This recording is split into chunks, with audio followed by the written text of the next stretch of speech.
今回は北海道大学山岳部6名が雪山登山中に雪崩に遭遇し、参加パーティー6名全員が死亡。後日リーダーである沢田義一さんの右ポケットから遺書を発見。雪崩の下敷きになりながら書いた4日間、死と直面しつつ書き綴った内容と殺内川10の沢北海道大学山岳部遭難事件を解説します。当チャンネルでは山岳遭難、登攀中の事件事故の情報を発信していきます。興味のある方はぜひチャンネル登録をお願いします。登山計画、1965年3月11日から3月24日までの14日間、日高山脈登山を計画します。メンバーはリーダーとなる農学部4年生の沢田さん、1年生から4年生までの5名、合計6名のパーティーです。上薩内を出発し、薩内川に沿って10の沢、次に10の沢の左岸の尾根を登ります。カムイエク内川市山まで行き、U ターン、今度は新井岳、そこからポロシリ岳へと蔦別川に沿って下山します。彼らは入念に登山計画を立て、登山本部に登山届を提出。もしもの場合に備え、北海道大学内に留守本部を設置。非常事態時に山岳部の他のメンバーや OB が出動できる体制を整えます。1965年3月11日、1日目、予定通り上薩内から入山。薩内川に沿って順調に歩みを進めていきます。3月12日、2日目、この日も快晴で順調に薩内川に沿って進み、8の沢付近に到着。特に宿泊施設もないためその場で野営します。3月13日、3日目、8の沢付近から10の沢を目指して出発。しかし10の沢に到着する昼頃になると大雪となります。なんとか10の沢の出会いまで進みますが、この日はこれ以上進めないと判断。川底から約3メートル上の平たい場所に雪道を掘ってビバーク。3月14日、4日目、前日の昼からずっと降り続ける大雪。そして深夜2時頃、大規模な雪崩が発生。就寝していた雪道をあっという間に飲み込んでしまいました。その後パーティーとの連絡は途絶えてしまいます。3月25日、15日目、下山予定日を過ぎても下山しなかったことから、北海道大学内に設置してあった留守本部は捜索隊を結成。しかし今回の登山計画は14日間と長いものだったため、どこで遭難しているのか見当がつきません。そこで同時期に日高山脈を登山していた他のパーティーから目撃情報を集めます。話を聞いたのは北海道大学山スキー部のパーティー、帯広畜産大学のパーティーです。北海道大学山スキー部が雪の降り始めた3月13日の14時頃に10の沢付近で雪像を掘っていたところを目撃していました。この時お互いに挨拶などはしなかったそうです。そして帯広畜産大学のパーティーは3月18日に10の沢付近を通過。10の沢で大規模な雪崩の跡を発見。しかし雪道はなく誰も見かけませんでした。これらの情報から10の沢から先には進行していないこと、そして大規模な雪崩が発生した時に10の沢付近の雪道でビバークしていたと考察。おそらく10の沢付近で発生した大規模な雪崩に巻き込まれたと結論付けました。3月26日、登山から16日目、遭難していると思われる10の沢へ向けて第一次捜索隊が出発。10の沢付近には他のパーティーから聞いていた通り大規模な雪崩の痕跡が見られます。デブリを掘り進めますが、思った以上にデブリが深く捜索は難航。さらに雪崩の範囲が広すぎて雪道がどこにあるか特定できません。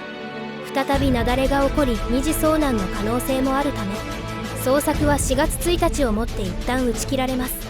5月14日、登山から65日目、5月に入り第二次捜索隊を結成。5月14日から20日にかけて1週間の捜索活動で雪道跡を発見。デブリの底に彼らが埋まっている可能性が極めて高まりましたが、もう少し雪解けを待つことになりました。6月13日、登山から95日目、6月に入り雪解けが進んだことで再び捜索活動を開始。同日13時10分、リーダーである澤田さんの遺体を発見。遺体は直径2メートル、深さ1メートルの雪道状の穴にうつ伏せの状態で見つかりました。その後、澤田さん以外の5名全員の遺体を発見。眠っている時に雪崩に襲われたため、5名とも横たわって並んだまま発見されました。澤田さんの右ポケットには地図がしまわれており、その地図の裏には2000文字を超える遺書が書かれていました。その遺書の一部を引用してご紹介します。3月14日の深夜2時ごろ、突然雪崩が雪道を襲い、みんな寝ているままにして埋めてしまった。最初雪道の斜面が流れたのかと思ったが、後で隙間を少しずつ広げてみた結果、入り口よりデブリがなだれ込んできたものだった。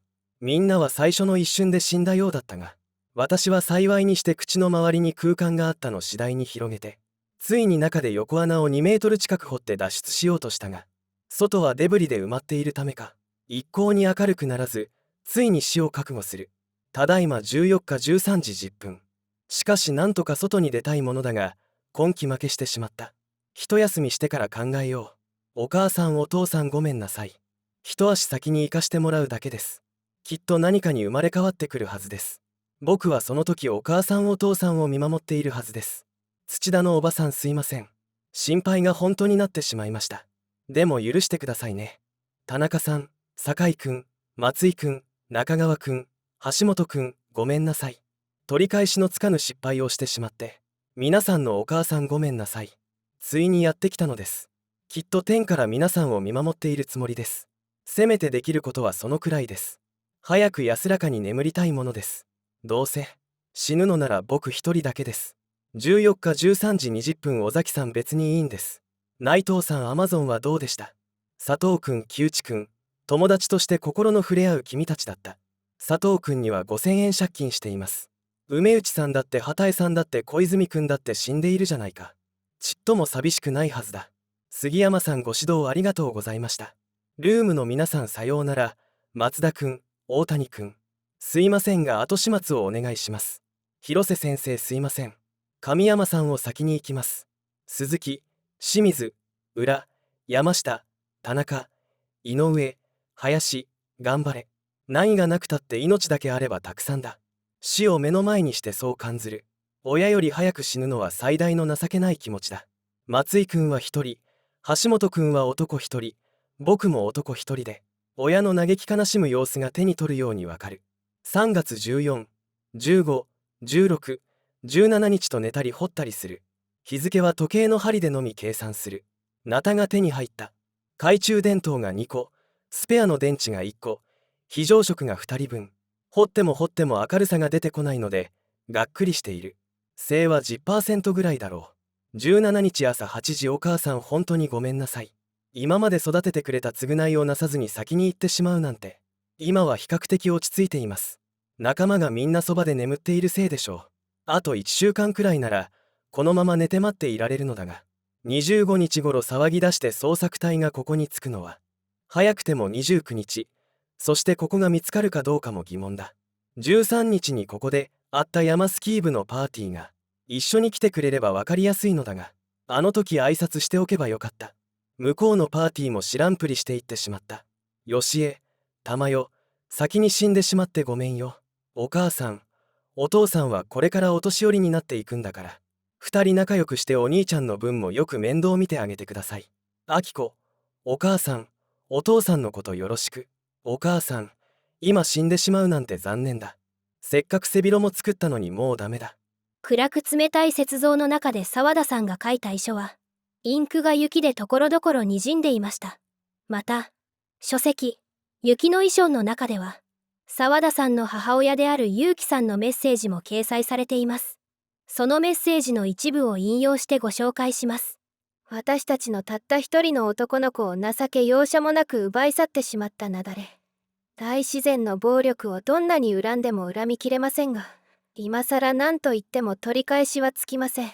キーちゃんが深い雪の下に埋められていた4日間、とても助からないと死を覚悟して、リーダーであることの責任感から同行の友を知らせたことに、取り返しのつかない失敗として、友のお母さんに詫び、私たちのことを思いつつ書いた遺書を見ましたとき、その文字の一字一字を見つめながら、どんなに残念な気持ちで書き残したでしょうと、これを見るたびに泣いております。リーちゃん、あなたは暗い雪の中で、手も足も刻々と凍えていく痛みに耐えて、よく冷静に書いてくれました。命の灯火の消える時までリーダーとして、山男として立派に生きてくれました。なお、この遭難事故で発生した大規模な雪崩は、国境稜線の東側斜面で発生したものです。雪崩の原因は、国境稜線の東側に張り出していた雪庇が落下したことと、脆くなっていた斜面の積雪が強風によって崩れたことだと考えられています。様々な調査や考察がされた結果、この時に発生した雪崩は100年に一度の規模の流れだったと考えられています。以上、今回は北海道大学山岳部遭難事故を紹介しました。当チャンネルでは、山岳遭難、登攀中の事件事故の情報を発信していきます。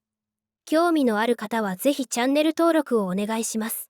ご視聴いただきありがとうございました。